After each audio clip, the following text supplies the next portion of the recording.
So guys हम लोग D block complete कर लिए हैं। तो आज हम लोग का लास्ट है एफ ब्लॉक, है ना। तो आज एफ ब्लॉक अपन कंप्लीट कर लेंगे।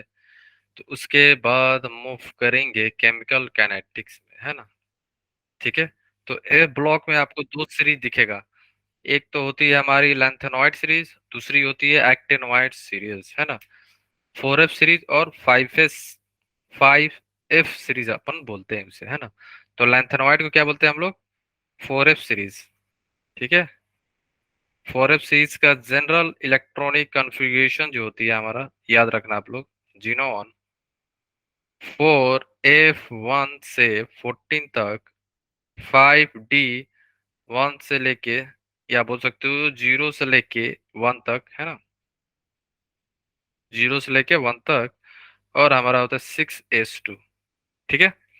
सिमिलरली एक्टिनोइड एक्टिनोइड को क्या बोलते हैं हम लोग? 5F सीरीज है। ठीक है। 5F series, okay. तो 5F सीरीज का भी जनरल इलेक्ट्रॉनिक कॉन्फ़िगरेशन आप लोग याद रखना है ना। आप लोग देखोगे डी में या तो 0 इलेक्ट्रॉन होंगे या तो 1 होंगे, है ना। फिर क्या हो जाएगा? 7s2। F1 से 14 तक जा रहा है। ये जनरल इलेक्ट्रॉनिक कॉन्फ़िगरेशन है 5F। एंड ये किसका है? 4F का, है ना। ठीक है। अब हम स्टार्ट करते हैं एफ ब्लॉक।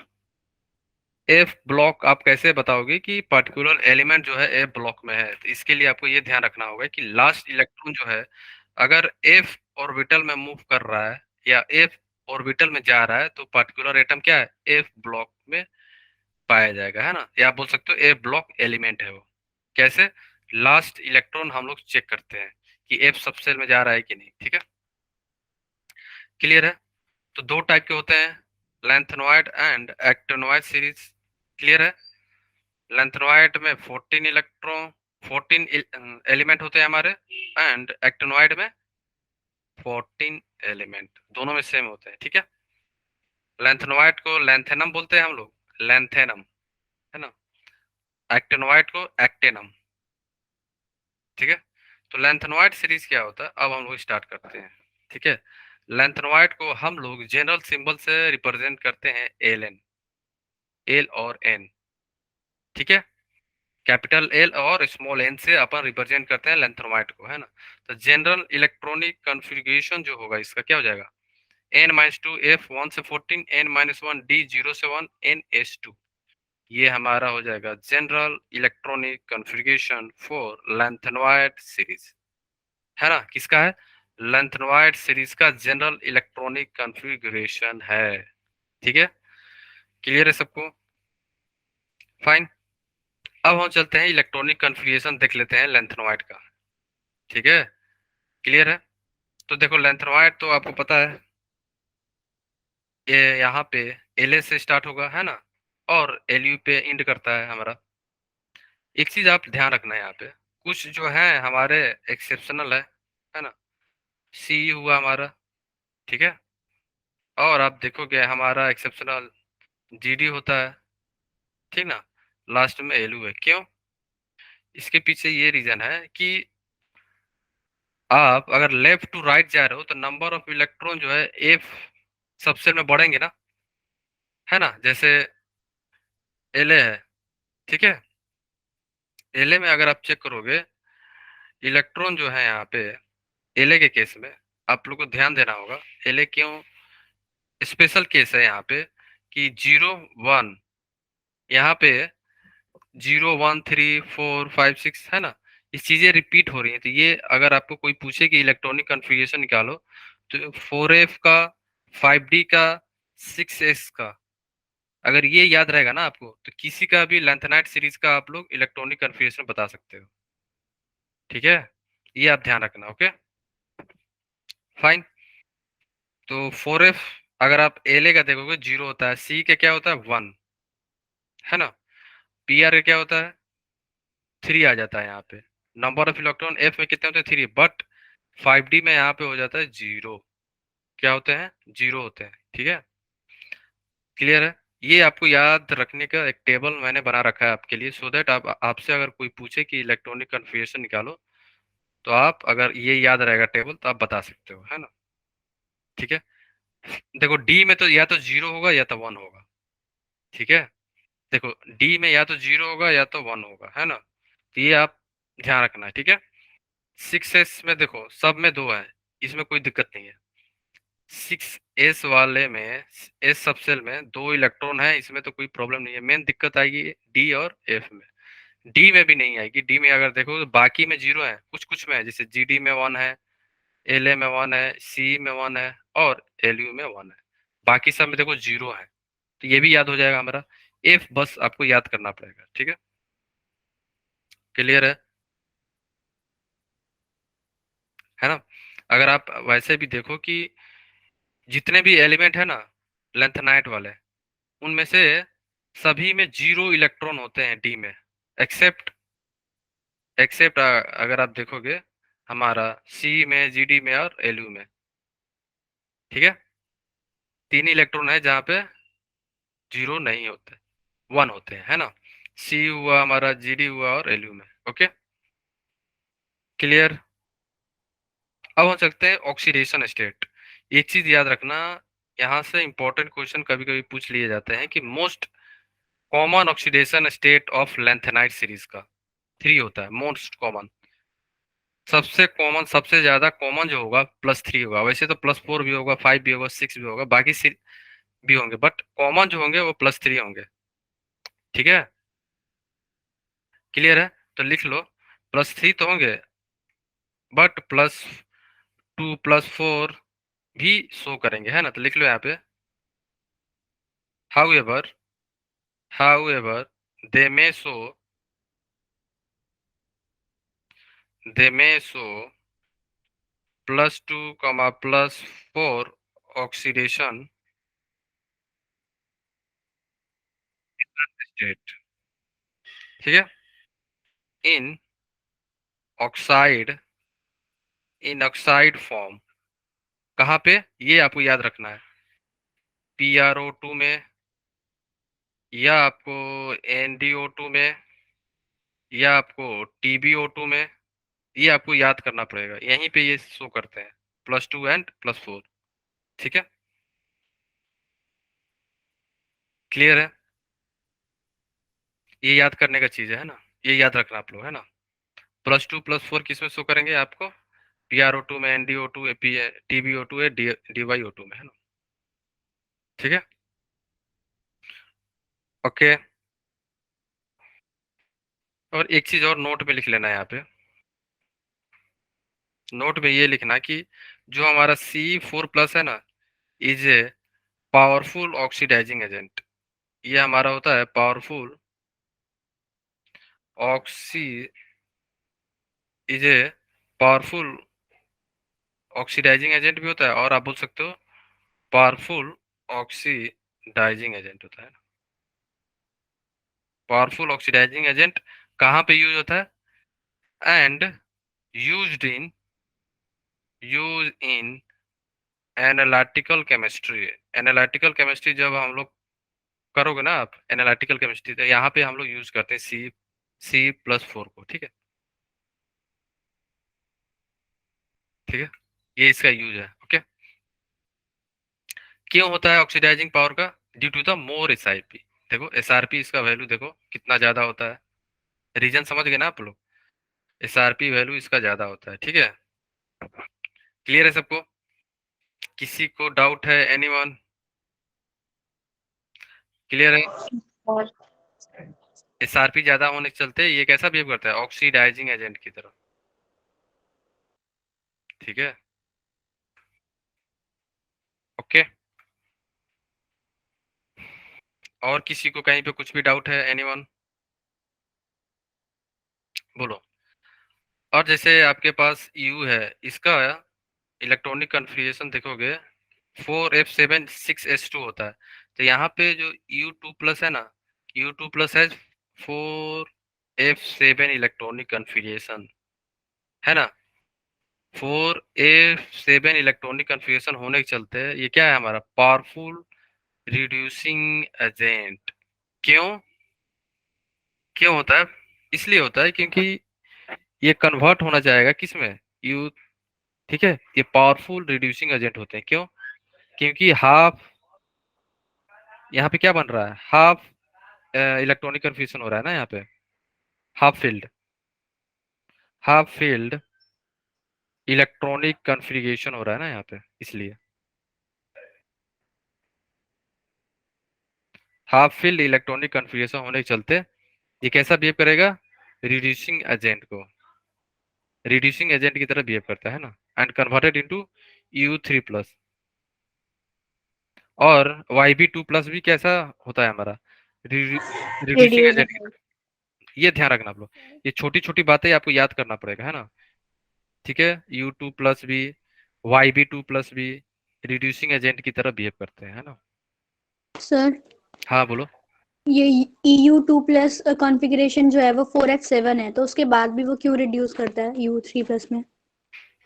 ये इसके पीछे रीजन ये है कि ऐसा देखा गया है कि इवन इसका जो है, आप सही बोलो कि यहाँ पे हाफ फील्ड होने के बावजूद भी ये क्या कर रहा है, रिड्यूसिंग एजेंट है, रिड्यूसिंग एजेंट है।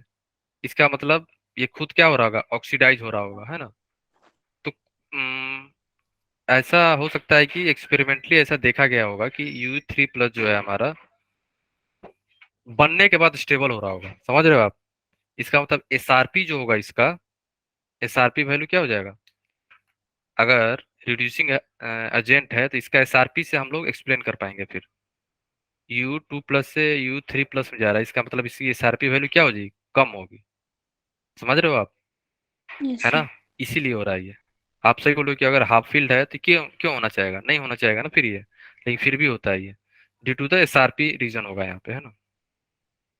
ठीक है, वैसे तो ये नहीं होना चाहिए क्योंकि हाफ फील्ड हो गया, स्टेबल होना चाहिए, बट कभी कभी क्या होता है ना, जो हम लोग सोच रहे हैं वैसा होता भी नहीं है ना। केमिस्ट्री में बहुत सारी चीजें जो होती हैं एक्सपेरिमेंट बेस पे होती है ना। एक्सपेरिमेंट कर लिया हम लोग, अच्छा ये हो रहा है, तो इसको एक्सप्लेन करने के लिए हम लोग डिफरेंट डिफरेंट कॉन्सेप्ट का यूज करते हैं, है ना। ठीक है, तो आप याद रखना, U2+ और YB2+ कैसा होते हैं, रिड्यूसिंग एजेंट की तरह बिहेव करते हैं। हम्म, ठीक है, आगे चले हम लोग। किसी को कहीं पे कुछ भी डाउट है, एनीवन, बोलो। और एक चीज और नोट में लिख लेना यहाँ पे, CPR ND, TB जो है हमारे, ये जितने भी एलिमेंट है NDY है ऑक्सीडेशन स्टेट, जो मैंने ऑलरेडी बता दिया है, +4 होता है ना, in oxide form, have oxidation state +4 in oxide form में ही केवल, है ना। ऑक्साइड फॉर्म ऊपर मैंने बता भी दिया है, तो याद रखो, ठीक है। अब हम लोग आते हैं atomic size and ionic size के बारे में, है ना। ठीक है, वैसे तो अगर आप देखोगे इसका साइज जो है, अगर आप लेफ्ट टू राइट जा रहे हो, साइज डिक्रीज करता है ना। क्यों करता है, due to the lanthanide contraction, है ना। अगर आप देखोगे रेगुलर साइज डिक्रीज होता है, अगर आप लेंथेनाइट La3+ से Lu3+ में जा रहे हो तो लेंथेनाइट कंट्रैक्शन के चलते साइज डिक्रीज होता है ना। तो लेंथेनाइट कंट्रैक्शन आपसे पूछा जा सकता है पेपर में, ये लेंथेनाइट कंट्रैक्शन क्यों होता है, तो आप क्या बताओगे, due to the poor poor shielding cause 4f electron, 4f electron का सील्डिंग के वजह से, ये इंपॉर्टेंट है, 4f इलेक्ट्रॉन, है ना। लेंथेनाइट कंट्रैक्शन क्यों होता है, 4f इलेक्ट्रॉन के चलते होता है, ये याद रखना आप लोग, है ना। ठीक है, कुछ एक्सेप्शन है देखो, ब्लॉक केमिस्ट्री में आप पढ़ रहे हो तो एक्सेप्शन तो होगा ही, है ना, बिना एक्सेप्शन से कुछ कुछ चलता नहीं है। तो एक्सेप्शन ये है कि यू जो है लार्जेस्ट एटॉमिक रेडियस होता है इंटायर एफ सीरीज में, है ना। यू का ज्यादा साइज होता है ना पूरे 4f सीरीज में। और आयनिक साइज जो है La3+ is regularly decrease from La to Lu। ठीक है, इसका मतलब ये हुआ, देखो एक्सेप्शन कब आ रहा था, एक्सेप्शन आएगा जब आप कंपेयर करोगे किसका, यू का। बट अगर आप आयंस का कंपेयर करोगे, सिंपल साइज का कंपेयर करोगे तो एक्सेप्शन आएगा, इरेगुलर पैटर्न आएगा। बट अगर आप आयन का कंपेयर करोगे, मीन्स La3+ मीन्स लेंथेनाइट +3 का, तो रेगुलर साइज डिक्रीज होता है, यहाँ पे कोई एक्सेप्शन नहीं देखा गया है। La3+ समझ रहे हो ना, जो भी एलिमेंट लेंथेनाइट सीरीज में प्रेजेंट है, अगर आप कंपेयर करोगे उनके आयंस के फॉर्म में, मींस +3 के फॉर्म, उस समय जो साइज डिक्रीज होगा ना, वो रेगुलर साइज डिक्रीज होता है, वहां पे कोई एक्सेप्शन नहीं आता है ना, ये ध्यान रखना। आयनिक साइज जो हम लोग बोलते हैं, ये जो है रेगुलर डिक्रीज होता है, यहाँ पे कोई एक्सेप्शन नहीं होता है। La3 मतलब La3+ का मतलब लेंथेनाइट के अंदर जितने भी एलिमेंट है, 3+ में साइज जो होगा वो रेगुलर डिक्रीज करेगा। ठीक है, क्लियर है सबको? अब हम लोग देख लेते हैं कुछ केमिकल प्रॉपर्टीज का, है ना। केमिकल प्रॉपर्टी इंपॉर्टेंट है। एले का मतलब समझ रहे हो ना, सिंबल है लेंथेनाइट एलिमेंट का। एले क्या है? सिंबल है ना, general symbol. General symbol of lanthanoid, है ना, सिंबल ऑफ लेंथेनॉइड। ठीक है, तो लेंथेनॉइड में जितने भी एलिमेंट है, उसे हम लोग एल और एन से डिनोट कर रहे हैं। ठीक है, तो ये केमिकल रिएक्शन है जो आपको याद होना चाहिए। अगर लेंथेनॉइड एलिमेंट एसिड के साथ रिएक्ट करेगा तो हाइड्रोजन गैस रिलीज होंगे, है ना। ठीक है, अगर कोई हाइड्रोजन के साथ रिएक्ट कर रहा है तो क्या बनेगा? X3। ठीक है, अगर N2 और हीट के साथ हो रहा है तो LnN, वाटर के साथ हो रहा है तो LnOH3 + H2। कार्बन हीट कर रहे हो तो क्या बनेगा? LnC2, है ना। सिमिलरली अगर सल्फर के साथ हीट कर रहे हो तो क्या बनेगा? Ln2H3। और ऑक्सीजन के साथ हीट कर रहे हो तो क्या बनेगा? Ln2O3। ठीक है, Ln की जगह पे बाकी जितने भी एलिमेंट है लेंथेनॉइड का आप रख सकते हो, है ना। ठीक है, किसी को डाउट है यहाँ तक किसी को? एनीवन, बोलो, किसी को डाउट है? एनीवन? ये केमिकल प्रॉपर्टी बस ध्यान रखना आप लोग, है। एलन क्या है? जनरल सिंबल है, इसकी जगह आप जितने भी लेंथेनॉइड का एलिमेंट है आप लोग यूज कर सकते हो यहाँ पे, है ना। रिएक्शन यही होगा, है ना। अब हम लोग कुछ देख लेते हैं जनरल प्रॉपर्टी। ठीक है, जितने भी एलिमेंट है ना हमारे लेंथेनॉइड वाले, एलन, समझ रहे हो ना आप क्या बोल रहा हूँ मैं? वो हाँ क्या? सर। सिल्वरी व्हाइट होते हैं, soft metal. Silvery white soft metal होता है ना। इन दोनों को छोड़ के La3+, एल नहीं है, La3+ और Lu3+ आर कलर्ड। इन दोनों को छोड़ के बाकी सभी क्या होते हैं? कलर होते हैं। ठीक है, fine, except F0 type. F0 type mean समझ रहे हो ना, यहाँ पे कोई इलेक्ट्रॉन नहीं है। कौन कौन से? La3+ और C4+। एंड F14 टाइप, जहाँ पे कोई भी अनपेयर इलेक्ट्रॉन नहीं है, सभी क्या है? Field type. YB2+ and Lu3+ are paramagnetic. समझ गए ना आप? इन चारों को छोड़ के बाकी सभी क्या है? पारामैग्नेटिक है ना। La, C, YB and Lu को छोड़ के, इन चारों को छोड़ के सभी क्या है? पारामैग्नेटिक हैं, और ये चारे क्या है? डायामैग्नेटिक है। ये चारों क्या है? डायामैग्नेटिक। ठीक है, ओके, है ना। अब हम देखते हैं बेसिसिटी। एलेन की जो बेसिसिटी है, लेंथेनॉइड की बेसिसिटी डिक्रीज कर रही है कहाँ से? लेफ्ट टू राइट, ये याद रखना, है ना। लेफ्ट टू राइट डिक्रीज करती है due to decrease in size, sir. है ना। ये आप याद रखना, है ना। LaOH की बेसिसिटी अगर लेफ्ट टू राइट जाओगे Lu की तरफ, तो इसकी बेसिसिटी डिक्रीज होती चली जाएगी। क्यों डिक्रीज हो रही है? रीजन क्या होगा? साइज। साइज के चलते, है ना। हार्डनेस जो है directly proportional to atomic number, पता है ना आपको। हार्डनेस जो होता है एटॉमिक नंबर के डायरेक्टली प्रोपोर्शनल होता है ना। तो जितना ज्यादा एटॉमिक नंबर बढ़ेगा उतना ही क्या हो जाएगा? हार्ड होता जाएगा, है ना। जितना ज्यादा एटॉमिक नंबर इंक्रीज करेगा, हार्डनेस भी हमारी इंक्रीज होती चली जाएगी। और alloy of Ln, Ln means क्या? लेंथेनॉइड को क्या बोलते हैं हम लोग? Misch metal. ये जेई मेन में पूछा गया है, नीट में भी, है ना, ये इंपॉर्टेंट है। ठीक है, ये याद रखना, है ना। 95% लेंथेनॉइड, 5% आयरन होता है, विथ कार्बन, सल्फर, कैल्शियम सब होते, सभी होते हैं, है ना। एलवाई तो इसका होना ही चाहिए लेंथेनॉइड का। ठीक है, क्लियर है। जैसे हार्डनेस इंक्रीज कर रहा था एटॉमिक नंबर से, सिमिलरली मेल्टिंग पॉइंट भी इंक्रीज करेगा, डेंसिटी भी इंक्रीज करता है ना। फाइन, ठीक है। डेंसिटी एटॉमिक नंबर के डायरेक्टली प्रोपोर्शनल होगा। डेंसिटी हुआ हमारा, मेल्टिंग पॉइंट हुआ, हार्डनेस हुआ, ये सारे क्या होंगे, इंक्रीज होते चले जाएंगे जैसे जैसे एटॉमिक नंबर इंक्रीज करेगा लेंथ एंड वाइट सीरीज में, है ना। और आपको ये भी याद रखना कि मिक्स ऑक्साइड जो है ना लेंथेनॉइड का, यूज होते हैं as a catalyst in petroleum cracking में। कैटलिस्ट की तरह हम लोग यूज करते हैं पेट्रोलियम क्रैकिंग में, है ना। लेंथेनॉइड हमारा खत्म हो गया, अब हमारा बचा एक्टेनॉइड। तो एक्टेनॉइड को हम लोग डिनोट करते हैं एन से। किससे? एन से। ए एन, एल एन से नहीं, ठीक है, ए एन से। ओके, तो जनरल इलेक्ट्रॉनिक कॉन्फ़िगरेशन यहाँ पे लिखा हुआ है, ध्यान रखना है ना। ये हमारा हो गया general electronic configuration for actinoid series. किसका? एक्टेनॉइड। Okay, fine.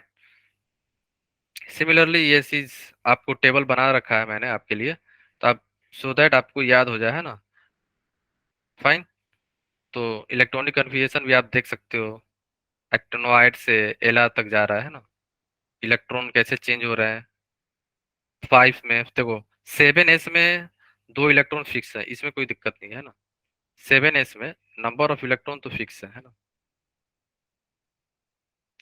6d में देखो कहीं 2 आ जा रहे हैं यहाँ पे, ठीक है। तो ये याद करना पड़ेगा आपको, है ना।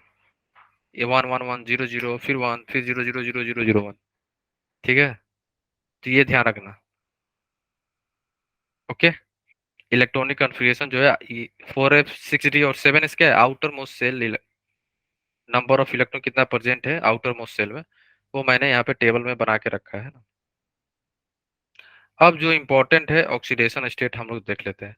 वैसे तो सबसे मोस्ट कॉमन क्या होता है, +3 ऑक्सीडेशन स्टेट होता है ना। ठीक है, बट ऑक्सीडेशन स्टेट जो है हमारा, जो है आप याद रखना, +3 तो है, +4 भी होता है, कुछ कुछ शो कर देंगे, +5 भी होते हैं, +6 भी होगा, +7 भी होते हैं, दो। तो ये आप ध्यान रखना कौन सा +3 हो रहा है, 3 तो सब हो रहा है, ठीक है। इसको छोड़ के ये 3 शो करता है ना, बाकी सब 3 शो करते हैं। 4 जो है बस यहाँ से लेके यहाँ तक ही, बस। 5 जो है यहाँ से लेके बस यहाँ तक ही।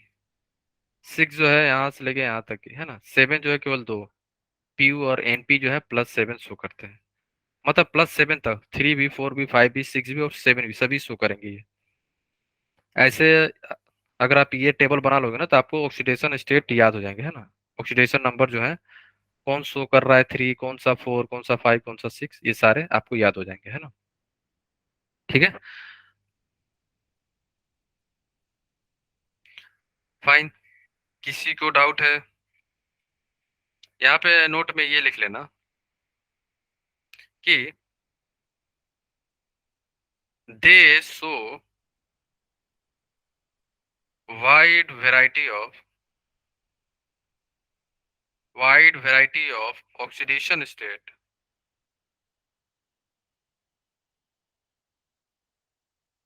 ड्यू टू, क्यों due to similar, due to similar energy of.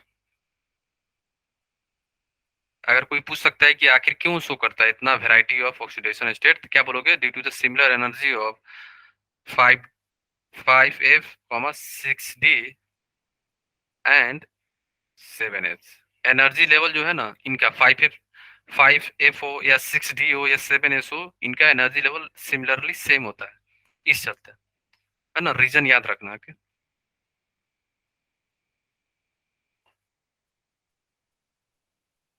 Okay, अब हम चलते हैं आयनिक साइज, है ना। जैसे वहां पे भी Ln3+ का साइज डिक्रीज कर रहा था ना, Ln3+ रेगुलर साइज, सेम यहाँ पे भी अगर मेटल M3+ में है तो साइज रेगुलरली डिक्रीज करेगा, है ना। क्यों हो रहा है, due to the actinoid contraction के चलते है। फाइन।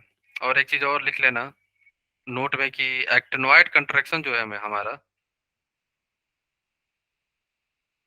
actinoid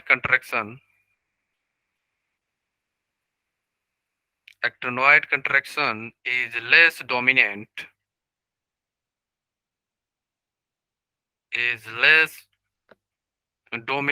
than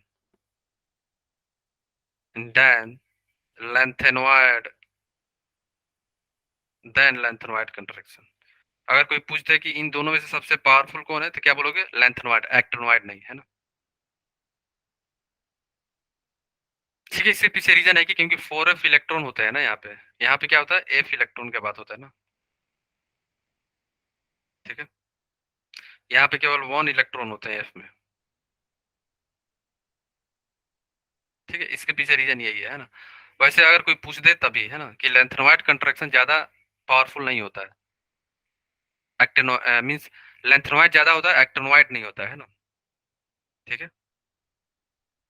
ये छोटी छोटी बातें आप लोग ध्यान रखना, है ना? लेंथेनॉइड कंट्रैक्शन जो होता है लेस डोमिनेंट देन एक्टिनॉइड जो होता है लेस होता है किससे? लेंथेनॉइड कंट्रैक्शन से।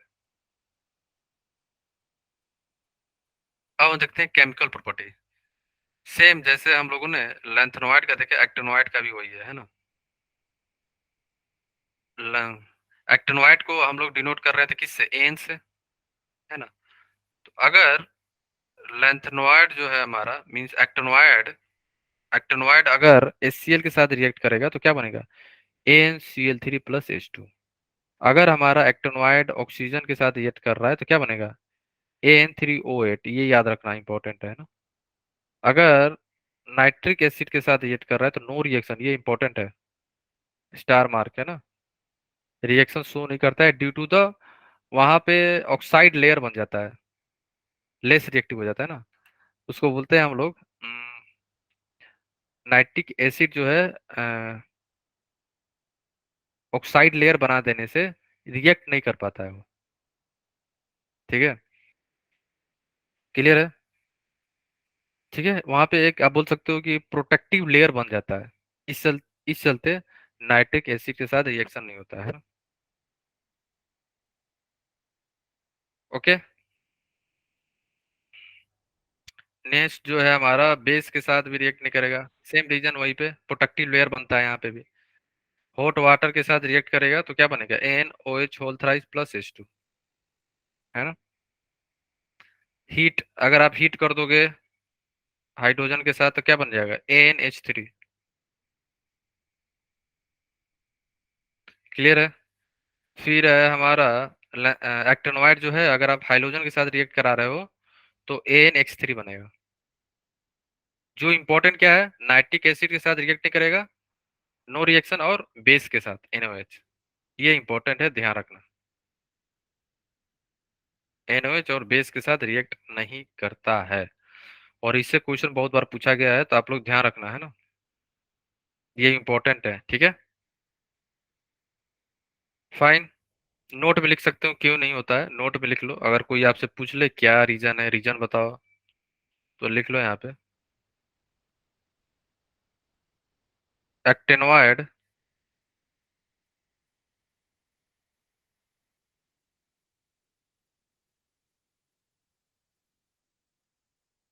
Actinoid 1 second,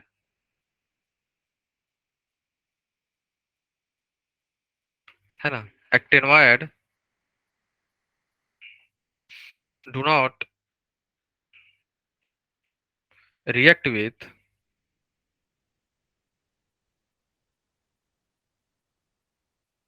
do not react with nitric acid, nitric acid due to due to formation of due to formation of protective layer, protective layer due to formation of protective layer on the surface. Protective layer formation के चलते react नहीं कर पाता on the surface, ठीक है?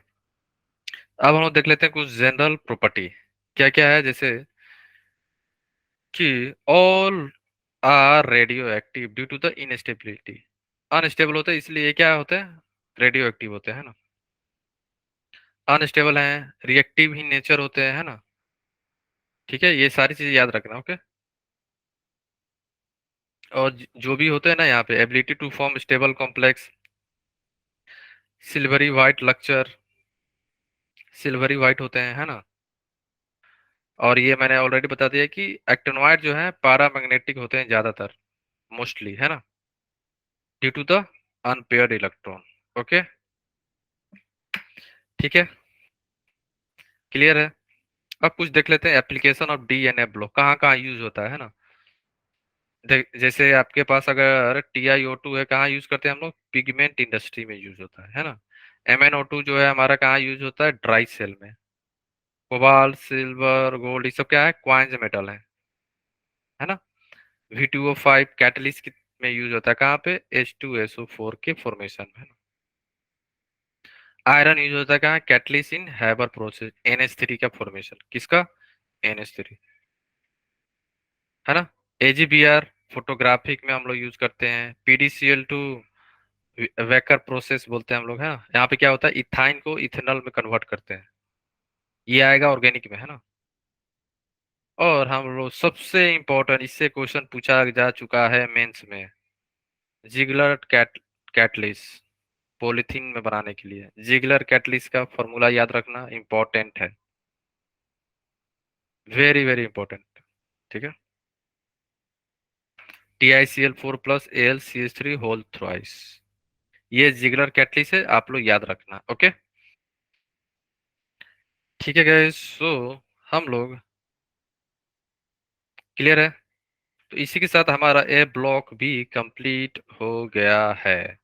अब बताओ किसी को कहीं पे कुछ भी डाउट है, एनीवन, बोलो,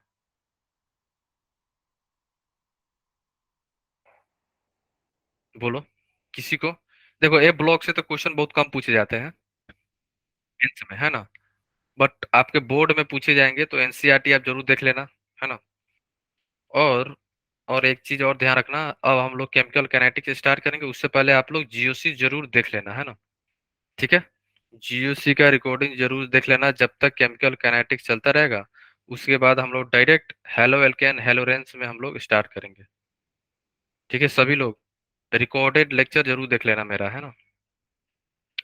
ठीक, इफ्रा, नदीम, जया, खुशबू, खुशी, कुमकुम, लकी, महक, सबा, शिखर, तरुण, वैष्णवी, विज्ञानशु, जन्नत, हिमांशी, दीपांशु, आयुष, आशीष, अभय, सभी लोग रिकॉर्डिंग जरूर देख लेना, है ना। क्योंकि हम लोग डायरेक्ट हेलो एल्केन हेलोरेंस स्टार्ट करेंगे वहां पे। ठीक है, ओके,